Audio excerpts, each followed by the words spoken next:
আল্লাহর কাছে পছন্দনীয় গ্রহণযোগ্য ধর্ম জীবনাদর্শ একটি, সেটা হচ্ছে ইসলাম। আওয়াজ করে বলেন সেটা।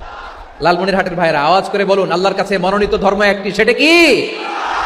এজন্য রব্বুল আলামিন বলেন, ইন্নাদ-দীনা ইনদাল্লাহিল ইসলাম, আল্লাহর কাছে মনোনীত গ্রহণযোগ্য অ্যাকসেপ্টেড ধর্ম মতাদর্শ একটা, সেটা হলো ইসলাম।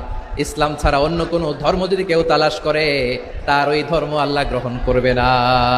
ওমাই ইয়াবতাগি গায়রাল ইসলামি দীনান ফালাই ইউকবালা মিন ওয়া হুয়া ফিল আখিরাতি মিনাল খাসিরিন। Whoever seek anything except Islam, that won't be accepted from him, and he will be loser in the day of judgment. কিয়ামতের দিন ইসলাম ছাড়া কেউ যদি অন্য কোনো ধর্ম তালাশ করেছে দুনিয়াতে, তার এই মতাদর্শ গ্রহণ করা হবে না, and he will be loser, সে হবে লুজার, ক্ষতিগ্রস্ত।